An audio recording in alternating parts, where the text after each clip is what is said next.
The Canadian government's going to make it easier for first-time home buyers to buy a home. Or are they?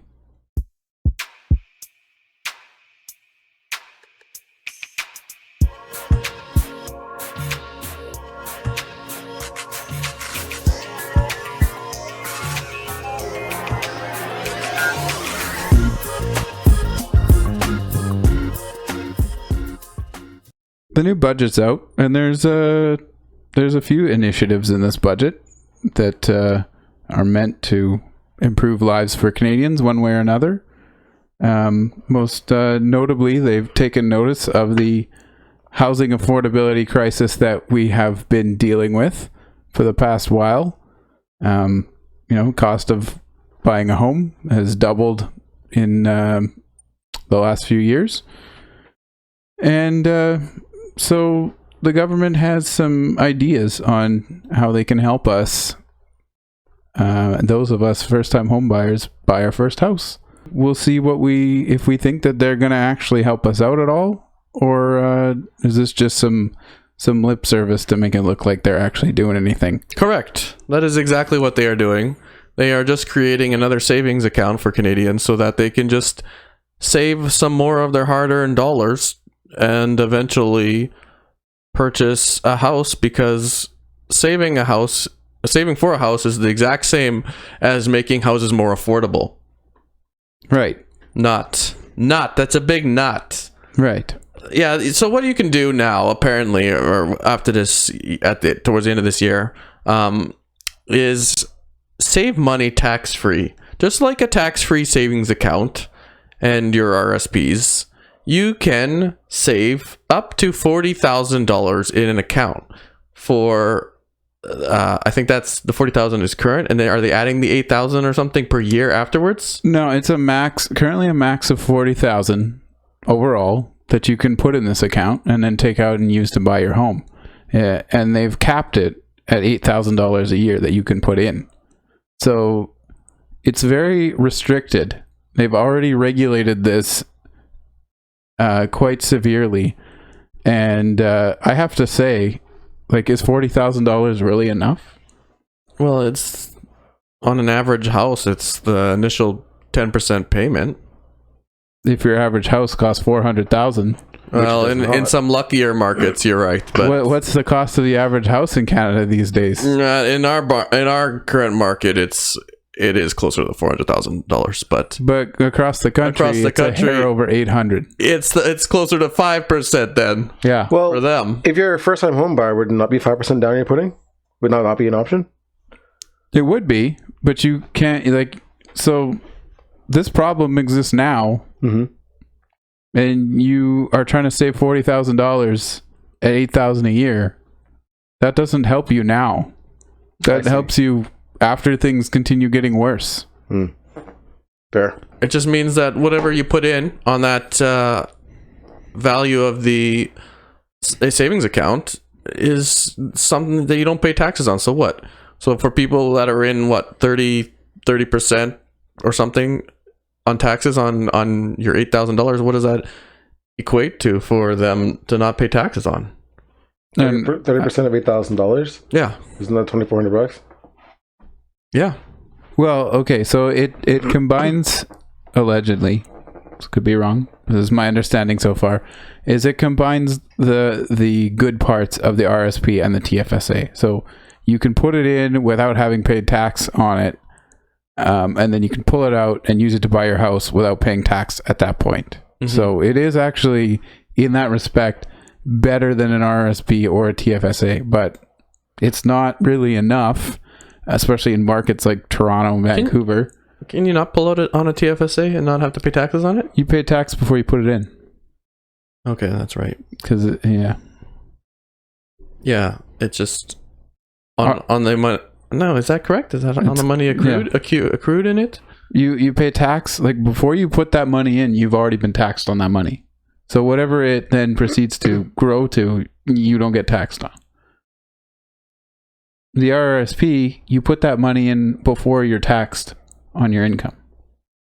That's why if you put money in RSPs, you get a bunch back at the end of the year. Yeah, that's true. So it combines those two bonuses in that you could put it in pre-tax, thus decreasing the overall amount of tax you might pay that year. And then if it grows while it's in there, Not really pre-tax. you can pull it. Well, the money has not yet been taxed before you put it in.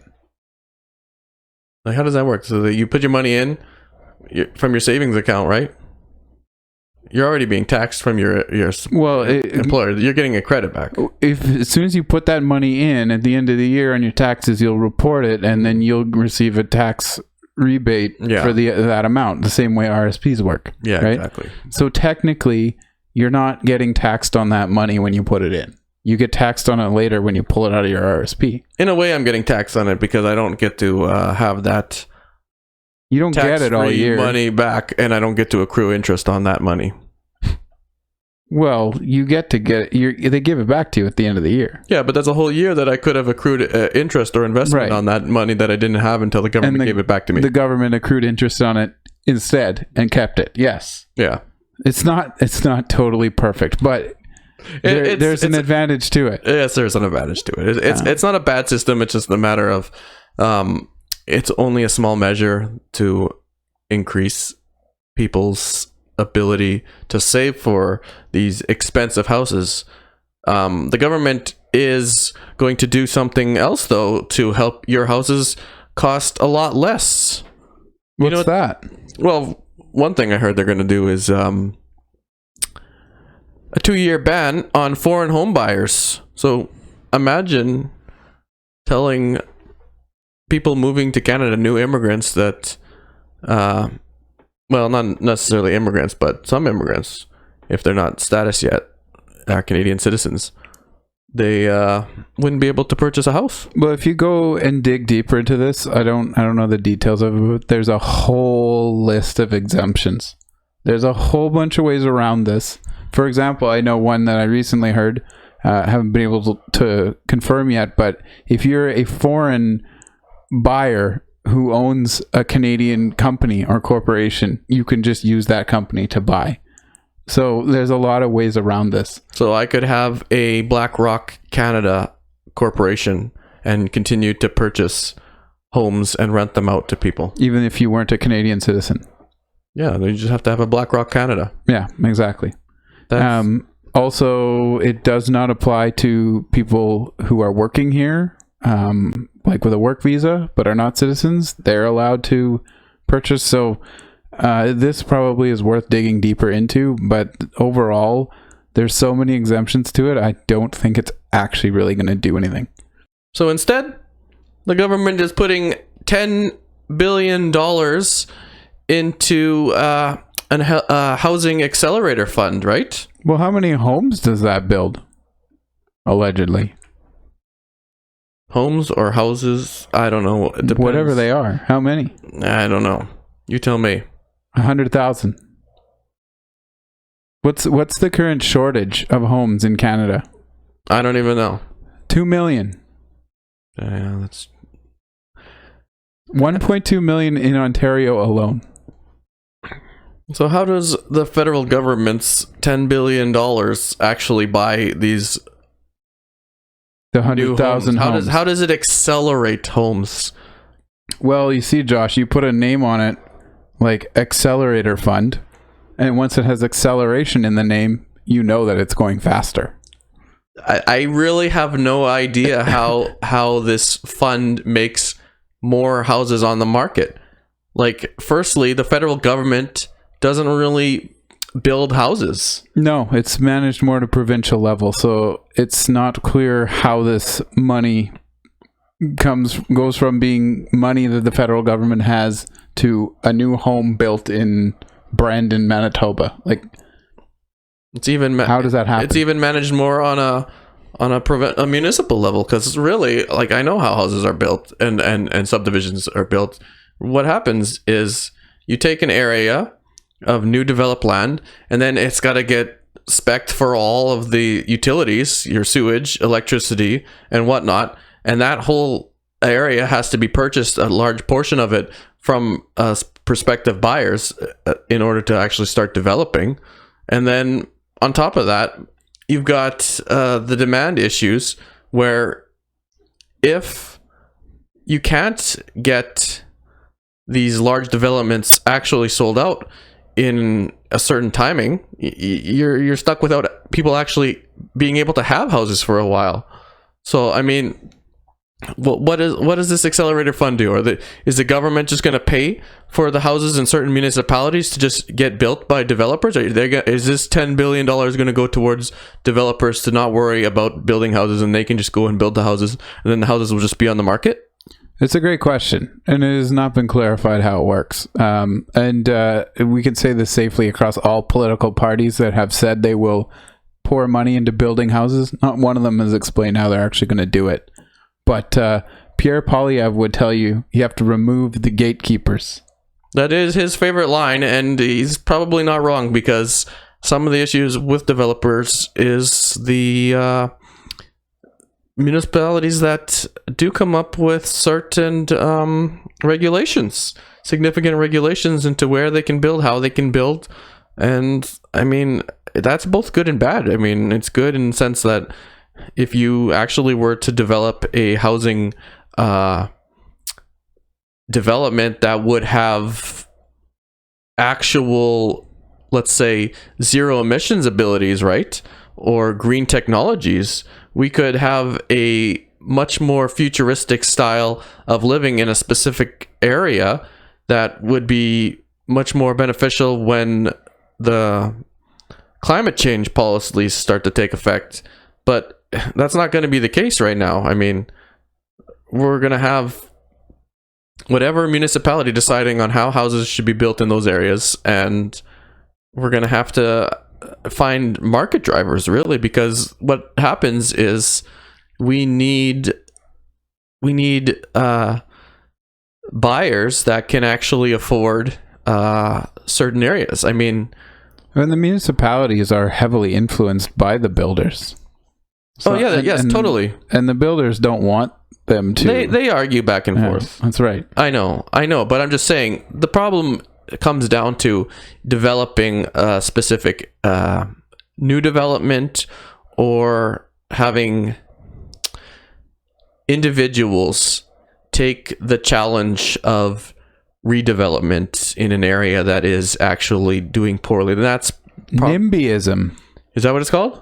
That's what that leads to. Oh, not in my backyard. Yeah, that's right. Don't redevelop this area. I don't want anything new that looks different than what was there already.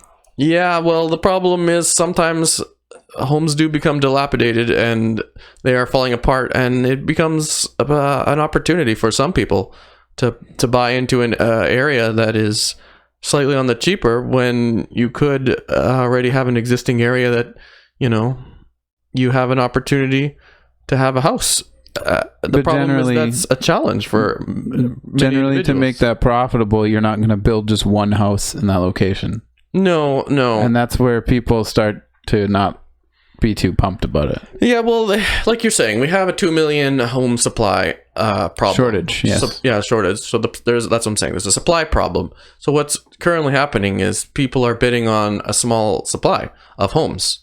And in order for them to get more homes, what do? You make more. But as I just stated, in development, you basically have to have a pre-purchase of a certain amount of a development, and you have to have a certain amount of a municipality have area for development, right? So first of all, if city planning isn't developed like 20 to 50 years in advance for warehousing and how infrastructure is going to work, you're already slowing the process of developed and followed. Yeah, that's correct. But I'm just Winnipeg. saying. Yeah. So if you don't have these plans and you're leaving it up to developers to come up with the plans, and then you just are checking them over after the fact, you're already creating a slow process in developing. Mm-hmm. So part of the issue might be that maybe the $10 billion could go towards pre-purchasing development areas, so that a municipality could say, hey, we want to build this and we're not sure how much of it will sell. Part of the issue, I think, is it's not going to alleviate the current home buyer. It's going to help maybe some potential home buyer in the future, but Maybe, but not by much. I mean, well, not by much, but I mean, if properly implemented, and we know how good the government is at that, but if properly implementing a supply increase with this $10 billion, in which municipalities can develop a area without having to worry about purchasing of the homes, we might see faster development, creating a quicker supply of homes. What about the federal government as a developer? So they buy the land and they pay for prepping it, and then they sell off the lots to builders. Yeah, that's kind of what I'm saying. Is they're not really a developer. Well, I guess they are. Well, when you have a new neighborhood, don't you? My understanding is it's created by a developer, right? Yeah, preps it, and then they sell the lots. Yes, to builders. Yes. So that developer is going to do that in such a way to maximize their profits, and therein kind of lies the problem, because they'll hold lots back so that you don't have too many available at once, and they can make sure that they keep the ones available selling at a premium. If you have the federal government in there as a developer, assuming they don't bungle it up, which they would, they wouldn't be looking to maximize their profits, right? They'd just be like, we need to get this done. Let's do it, get it done, get things built, get people in homes. Yeah. In a perfect world. I mean, it's a potential method in development. I'd be curious to see if it's actually been tried in any municipality or country in and of itself. But I do think that the supply issue is the main issue. Mm-hmm. And I think mostly what we need to worry about is cities and their city planning mechanisms. Gatekeepers. Yeah. They are holding back the developers in a sense that their regulations are poor and not speedy for builders. And secondly, like you're saying, builders are trying to get top dollar. I mean, how do you prevent? You don't blame them. That's their business. They're trying to make money. Well, yeah. So the only way to stop that would be to, I don't know, tax them for holding on to lots that could be sold. I don't know how you incentivize that, but in the current system, they're going to try to make their money, and so would you if it was you. So that's a tough one, and $10 billion is not really going to put much of a dent in that situation. The question we should be asking these politicians, though, is how, when they say $10 billion, is that getting used to create 100,000 homes? It sounds good that you're turning money into homes, but how are they doing that? Those are the answers we don't have. No, I think we're probably on our guess is probably more accurate. It's not, this funding isn't going directly to building houses. It's going to increasing development. And hopefully removing regulation and red tape that gets in the way of building housing. Well, it's not always the regulations too. I mean, like I was saying, city planning is the main issue in a lot of areas. Because when you get dilapidated areas, how do you take an area of a city, let's just say here in Winnipeg, right? I've driven down a lot of areas in the North End that homes are just falling apart. I've seen homes where you can see straight through the walls. They have no windows. They're just cardboard windows. And I mean, the new cardboard glass. And you could go and purchase these houses.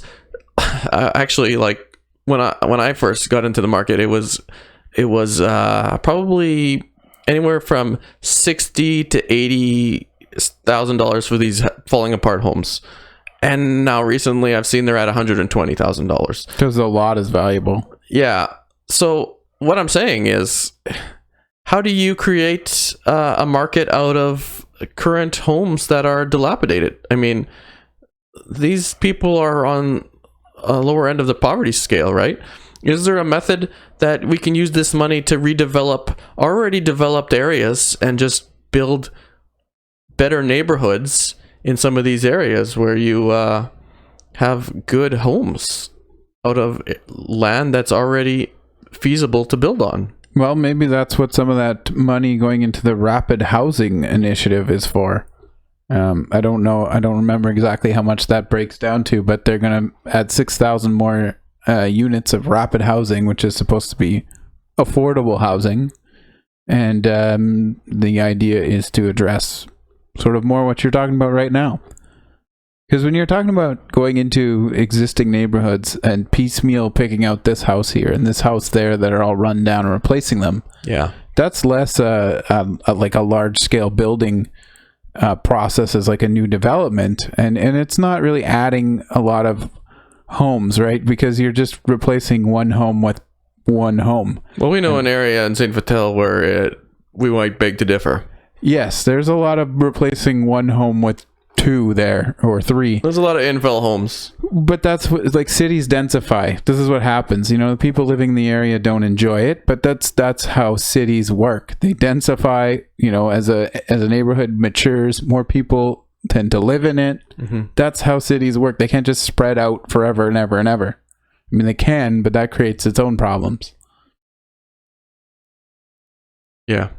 The development problems that we currently have as we currently build more and more subdivisions, and suburban life is continuing. Yeah, and city planning has been done poorly, as you mentioned, so transportation becomes a big problem. I know. So, anyways, I mean, it's all grand of them to add $10 billion to the deficit that we currently have, over $1 trillion. But what else is in this budget, Adam? Well, since you brought up the deficit, this year, we're going to run $52.8 billion of deficit, which is quite a bit less than the 110 plus that we just finished spending last year. All right, what does that mean for the individual? Do I have to pay extra money somehow? Well, new deficit often means new taxes, but they haven't explained exactly what it means. What do you think it means? Well, I can tell all you listening to just head over to debtclock.ca, and then we'll tell you exactly how much the federal government's debt is and your share that you'll be paying over the next so long in your life. And that's about $31,000 each Canadian is in debt currently. So just to add that to the amount of money that we will somehow be paying, which usually comes out of our income tax. But hey, there's one other notion in this budget that we have recently been interested. We were talking about pharmacare recently. That's coming up probably in the future. But before the pharmacare is dental care. How many of us need to have our teeth cleaned, and we need coverage for that? All of us. Even the Michael Lee. Sure do. We all should be getting our teeth cleaned. I know I'm due to go, and I have coverage through the Blue Cross, and it's okay coverage. But the point is, I'm also going to be currently paying for dental coverage for kids under 12, I believe it is. That's coming up this year, right? This year, yeah. It will start this year for children under 12. Universally covered, and then it expands by 2025 to cover all, but there are some caveats on that. Are you aware of the caveats? No, go ahead. The caveats are that if your family household makes over $90,000 a year, you will get the pleasure of helping fund this initiative, but it will not be available to you. Well, I would like to ask Michael Lee, who we haven't heard much from. He's sitting quietly. Michael Lee, how do you feel about paying for all of these kids' dental plans? I don't quite understand why I have to pay for children that aren't mine. That makes sense. Well, you know, people would make the argument that when and if you have your own children, then suddenly this plan is going to help you, assuming that you don't decide to make more than $90,000 as a household. Yeah. I mean, I mean, look, Much if I understand it. you already pay for everybody to go to the doctor anyway, so now you're just getting to pay for something that maybe eventually will become universal. So more of my money that I'm trying to save to be a first-time home buyer so I can put it away, I have to now give to this.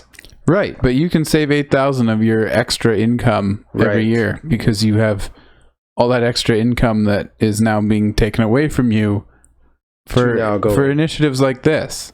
I want to ask you guys, would it have been better to just strictly go straight to the implementation of an actual universal system? Like, none of us pay to go to the doctor, you know? No, we don't pay up front. Yeah, that's what I mean. But everybody pays for it. But I don't get to go to the dentist for taxpayer coverage right now. Why don't they just go straight into purchasing a universal dental plan?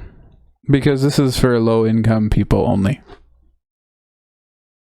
Isn't it going to upgrade eventually? Was that the initiative? No, the initiative is that it becomes for everyone, not just children. Yeah. But it's still capped at $90,000 a household. For the foreseeable future, they haven't mentioned any change on that I know of. Please correct me if I'm wrong. I agree.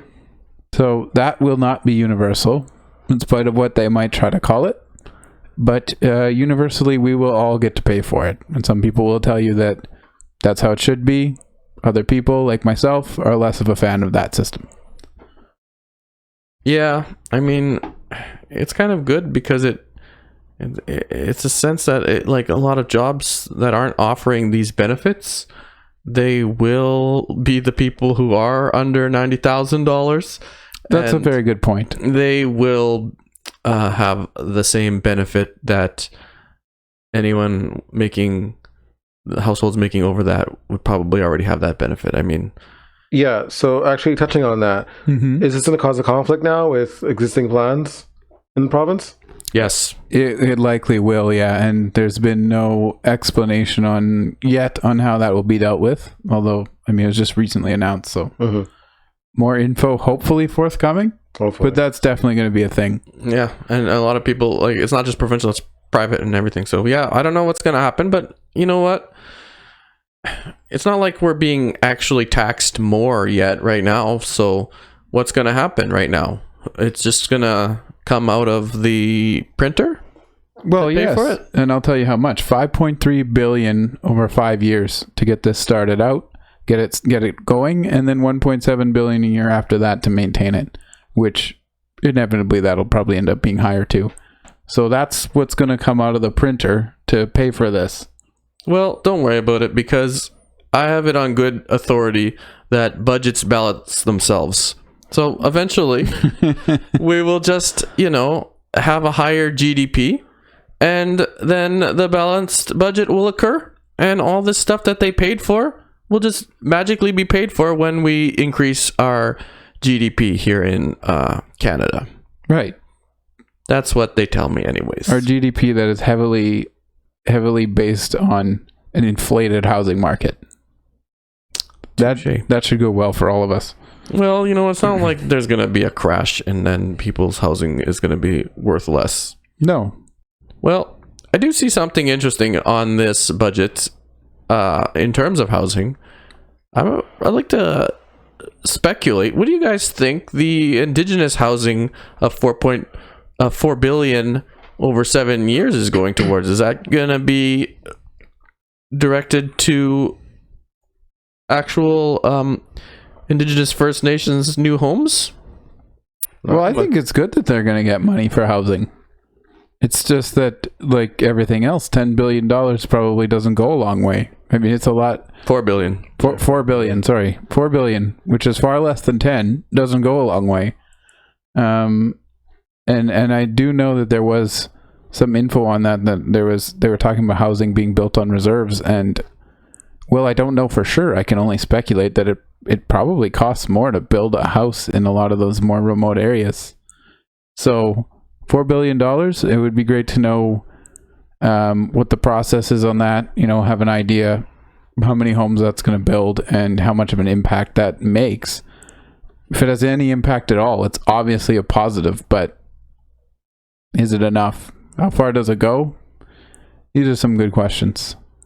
Well, Josh, Michael Lee, we've discussed in a few, one or two previous occasions now, all the discussions around EVs and 2035, and all of us might be in slightly different positions on how we feel that's going to be implemented and how long it's going to take. But regardless of our feelings on the matter, the government has some thoughts on what they're going to do to continue pushing this mandate of theirs, which, just to remind you, is a mandate that 60% of light-duty vehicles by 2030 being sold be electric vehicles, and 100% by 2035. Light-duty being like your car you drive to work day to day, your truck, whatever it might be. They have extended the $5,000 incentive that applies to certain EV vehicles, which I believe is regulated by the price of the vehicle. Don't know the exact stats on that, but that's been extended. And there was some talk of money being spent on improving the charging infrastructure to the tune of, I think, $900 million. Further on that point, Sure. is I think any infrastructure spending is usually very good. I think, as we were just previously discussing, the problem is usually with city development, right? Now, how do they go about implementing this infrastructure of EV charging? Because we have a large landmass in this country, and granted, our actual areas of population are more densified towards the border in the 4 provinces, I should say, the province and 3 provinces and territory here that we have in the west, and mostly in the greater Toronto to Montreal area is where most of Canadians are densified. Right. So obviously the infrastructure is going to be first built along this from Vancouver to Winnipeg, and then in the Ontario to Quebec region, right?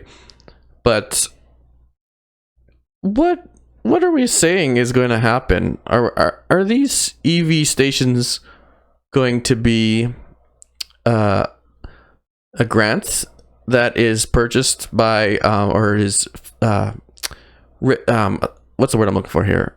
Is applied for by businesses and developers so that they can actually To have them on their property? have them on their property? Yes. That's a good question. Because, I mean, it would be all well and good to have a nice EV charger on the side of the road in Landmark there, so some random person can just stop on the side of the road and charge their vehicle. But how beneficial is that, really? The current strategy in city planning is to have basically satellite developments in which you have a transition area where you can have shopping, hotels, and whatnot in a charging area, and you just go to these areas. You can go about your business. So even like right now here in Winnipeg, we basically can go to the Seasons of Tuxedo and get your vehicle charged, and you can kind of walk around there, but not really so much in the winter climate because it's still a bit of a distance, a few blocks to go to the other stores across the street. Well, it could be more walkable. They don't design these areas very well to be more walkable. They make them assuming you're going to be driving your car like from this store to that store to this store, which is not really a brilliant idea. And it's an interesting point that you raise. Like a centralized sort of parking structure for these large shopping areas, which could have like electric vehicle charging infrastructure incorporated into it. It's not something we see here. I suspect it might exist in more progressive cities than Winnipeg, but this could be something, as part of the new $7.5 billion in climate initiatives that were worked into this budget, $700 million of it is going to promote greener buildings and neighborhoods. So the idea of centralized parking and charging infrastructure could be part of a, quote, greener neighborhood, and might go a long way to help solve the EV conundrum, or one of the EV conundrums of charging, which is, one of the big concerns people have about them. Because, lots of people can go, well, I put a charger in my garage and I charge my EV in my garage, and then I go and drive it around, do all my stuff, and then at the end of the day, I drive it back home and I plug it in, which is great, but there are many, many people without garages. There's lots of people that have to park their cars on the street in front of their house. How are these people supposed to charge vehicles, right? Something like what you're talking about, like a shopping area or hotels, whatever, with a centralized infrastructure for parking, with maybe, who knows, like bus services to get you to the places that are further away in the colder weather. But like Seasons of Tuxedo, if you wanted to walk from the outlet mall to IKEA, where the charging stations are, you can't easily do it. You have to walk across a massive road full of cars. They didn't plan for this kind of stuff. But at the same time, you guys think about it though, do you not think that when they put these chargers up, they're going to be rapid chargers, so you don't have to leave your vehicle there for very long? You can actually sit in your vehicle and wait for it to charge? Yeah, that's exactly what they'll be. Because if they're gonna put it in an area where there's nothing around you, more like it's gonna be a rapid charger where you're good to go in 10 to 15 minutes. Mm-hmm. If it's gonna be in an area like IKEA or like Seasons of Tuxedo, like you're just talking about, it's gonna be one of the ones that take a couple hours to get you back to full charge, where you're gonna pay a little bit more. You can just plug it in and leave. Because you gotta remember, it's gonna be like a gas station. You can't just leave your car there for a couple hours.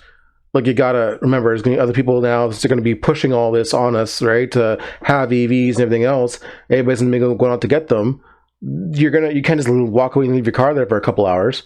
No, that's what people do at charging stations. And moreover, we're talking about thousands of cars in a district or an area there. If every single one of those is an EV, well, let's throw random numbers out there. Let's say at least 200 of them are low on charge, and they need some charge before they can drive home. Well, there's not going to be 200 charging spots.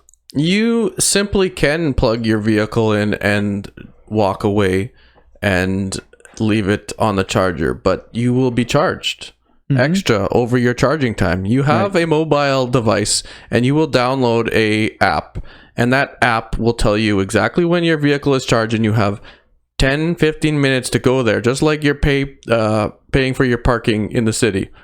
And you got to go there and move your vehicle to a non-charging spot, and maybe you can continue doing stuff or go about your way. That's how it's going to work. And these businesses are going to look at that and be like, it's just another way for us to make a little extra cash.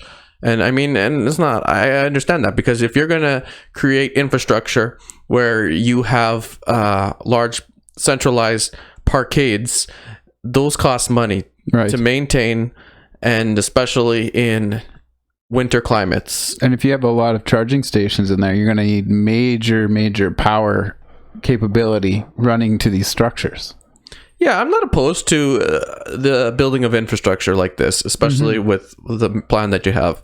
Because what you said is accurate. There's a lot of people who are going to be living in apartments that basically probably don't have that. Eventually that might become the same situation at your an amenity in your apartment block where you can pay extra for it. You can, you would have a charging station there where you go there, you go and charge up, and then when the app says you're done, you got to leave. That's an interesting point you make, because a lot of people, they don't park inside a nice garage or anything where they could have, like, in an ideal world, I would suggest you put geothermal heating in that garage so that it has a base temperature in which you can warm your vehicle up with the current electrical power grid, and have a nice warm vehicle without any emissions. But large portions of the population do not live in areas where that is going to be feasible, and those people are going to be SOL, because in the meantime, this technology is going to be implemented first with the people who have money, and most Canadians who make under $60,000 a year are going to not buy a $60,000 EV. Yeah. And they are not going to have the place to charge that up. I mean, hopefully the technology, like we were discussing before, will eventually come to a more feasible price for most Canadians. It should. It will eventually. I mean, all technology usually does become cheaper, you know. But that's not going to be happening tomorrow, right? And I don't think it's going to be happening by 2035. Well, probably not to the degree where everybody will be buying EV only. That's tough to buy. That's tough to believe right now.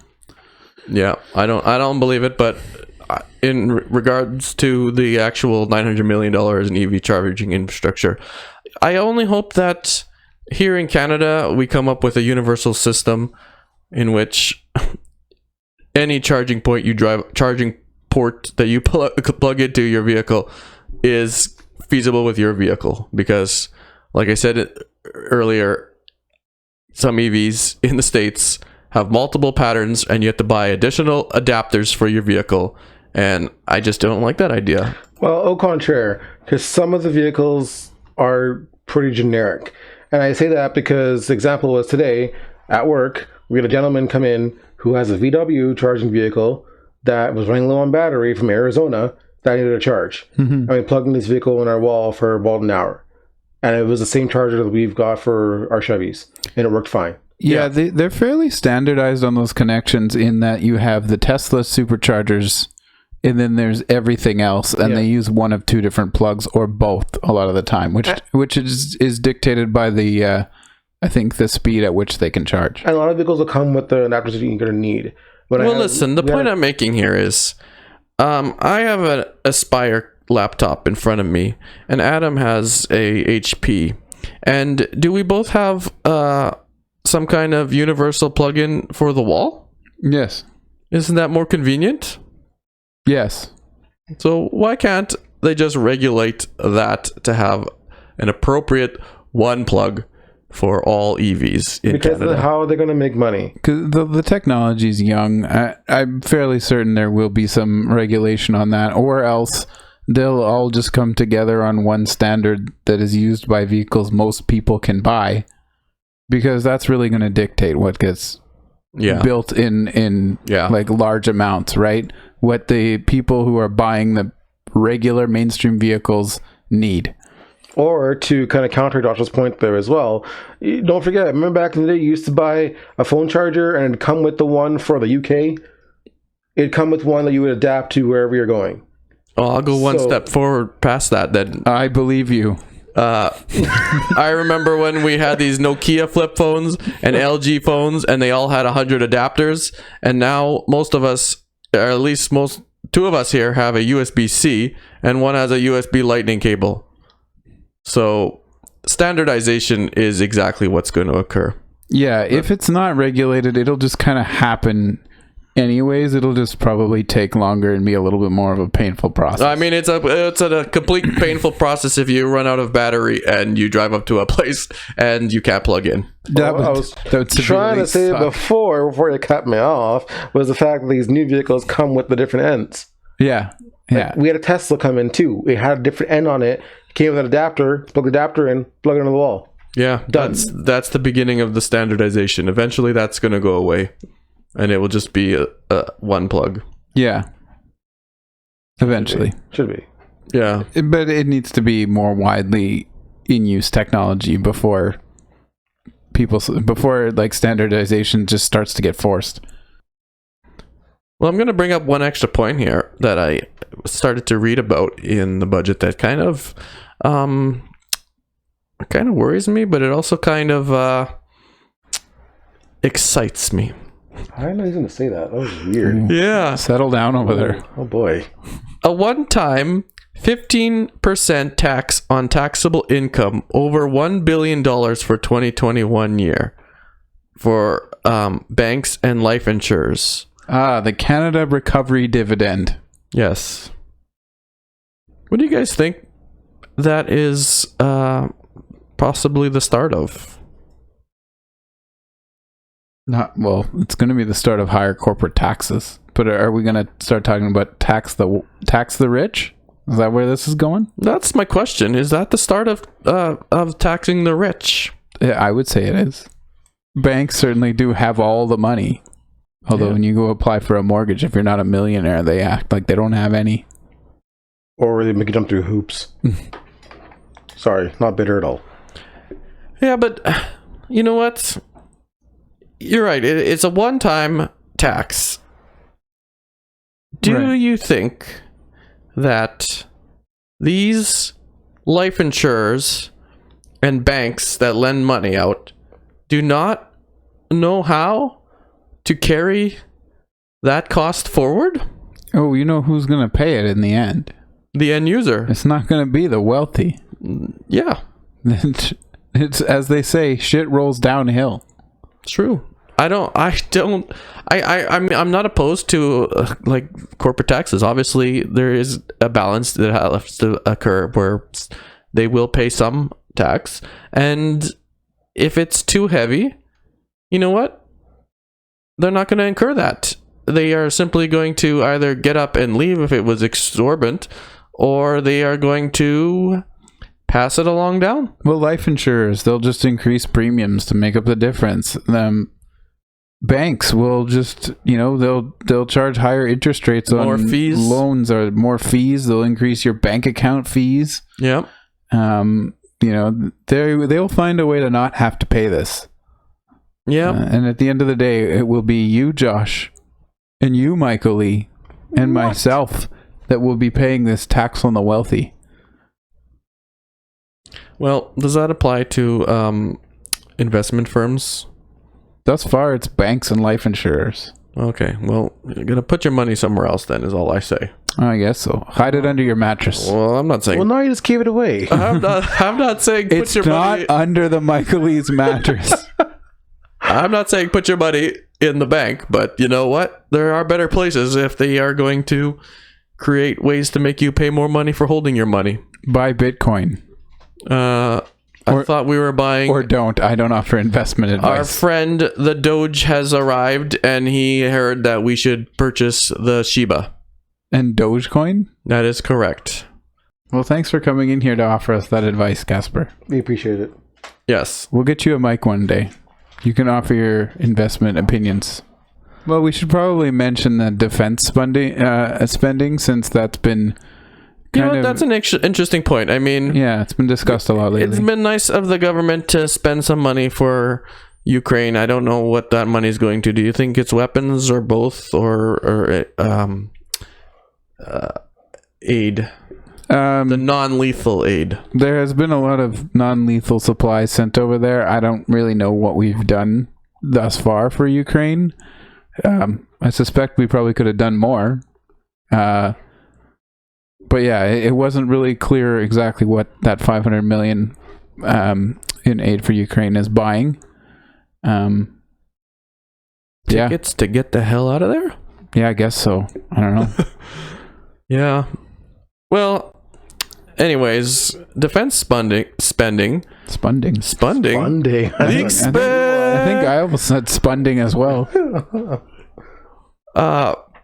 What is the projected amount to actually reach the NATO amount of 2% of GDP? Do you guys know? The amount that Canada should spend annually? Yeah. I don't know. That is a good point. Actually, I'm going to look that up. Adam, how much are they currently spending and rising in this budget to? I believe it was 41 billion. Canada's defense spending budget is projected to rise to 41 billion by 2026-27. And that is not enough to meet the NATO target. So that target will be more than 41 billion. Yeah, I mean, apparently this article in the Financial Post here is saying that that only gets us to 1.5% of gross domestic product, which is only up 0.1%. So I'm not good at figuring out that math here, but that sounds like Canadians need to spend an extremely high amount in order to make it to that 2% budget. Well, I guess we're going to continue not fully pulling our weight in NATO, as we have for many years. Well, I want to ask you guys something. Can spending on defense be used in a better, more productive method, rather than people who, you hear spending on defense, you just think they're buying some tanks or drones or old jet fighters. Is there a better method? Old frigates, old submarines. Yeah, is there a better way to spend on defense that is more productive? Have you guys thought this through? Well, I don't know exactly what Canada spends it on now, albeit I've heard of all the old stuff we buy, but how would you suggest this money be allocated in a better way? I think I've heard of joint missions from Defense Department and science departments and research facilities across Canada. I think there should be a defense infrastructure budget in which Canadian military and navy can be used to support Canadian infrastructure and Canadian research with our defense budget. So you'd send, in a sense, you know what, we Canadians kind of share a border with that hostile nation to our north. And, sort of. Yeah, and there's just a little bit of permafrost in between us and them. And it's melting away. Yeah, and it's going to be a much more feasible landmass for development in the future. So why don't we as Canadians spend our money on defense and defense research in which Canadians could use defense money to move goods and services around our country and actually use the defense budget to support infrastructure projects? How would that be beneficial? Like, how would you use the defense budget? Give me an example. You build a railway. Okay. We haven't built any new infrastructure like that in a long time. And right now, to get up to Churchill, you basically have to fly there unless there's a nice road.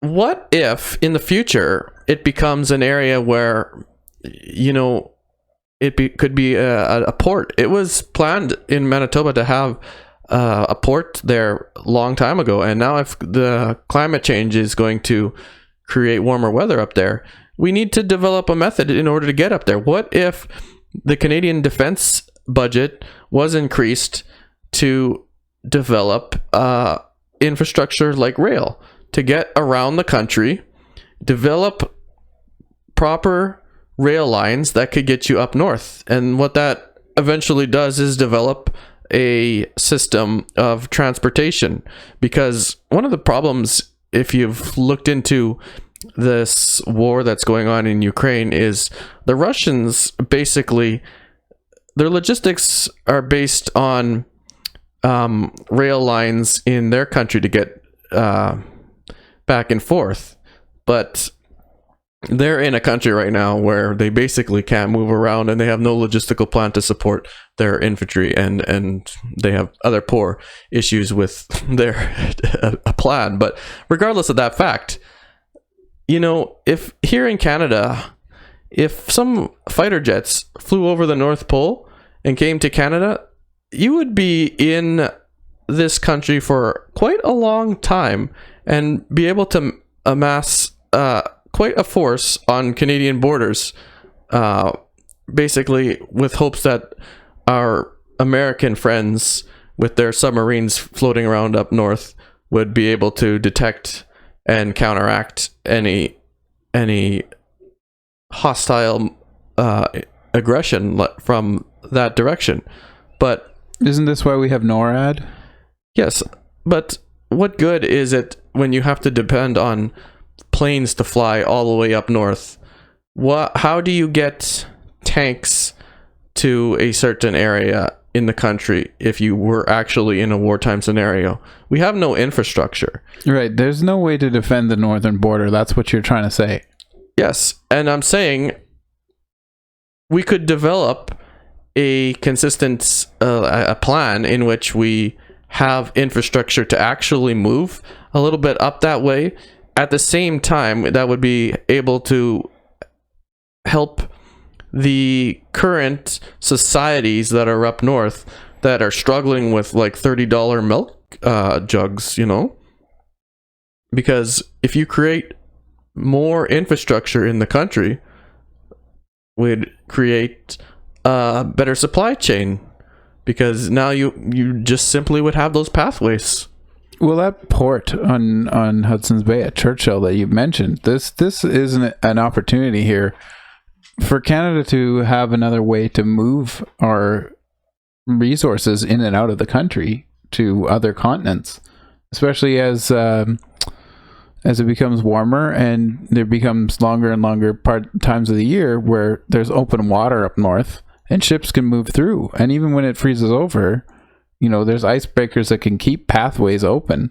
So this could be a critical port that could be used economically. You know, it can be used in defense. And just if it was built up, as you're saying, using whatever funding, you know, military defense funding, whatever it is, to allow easier access to it. If there's rail lines, roads, you know, airstrips, whatever needs to be built, this could just be beneficial in that, as you're saying, it's a starting point in defending Northern Canada from whatever hostile actions could come our way.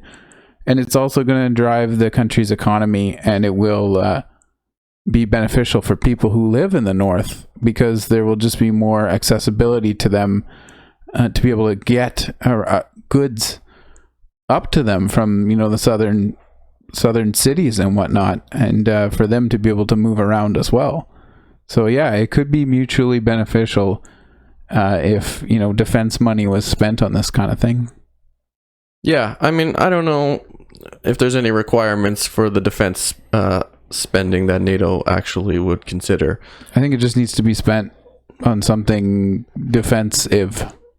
Yeah, if that's the case, I'm saying, hey, look, infrastructure, defense infrastructure, and like you're saying, economic development, both could go hand in hand, and we would create a better system for Canadians in general with defense spending. So that would require some forward thinking among the politicians. I'll tell them. Yeah, you let them know. All right, I will. Yeah, let us know how that goes. All right, I'll have to go talk to that Poilievre next time he shows up here. Yeah, bring some Bitcoin. And Doge. Well, that's it for Leak Spec today. You guys, subscribe and share, and let us know what you think.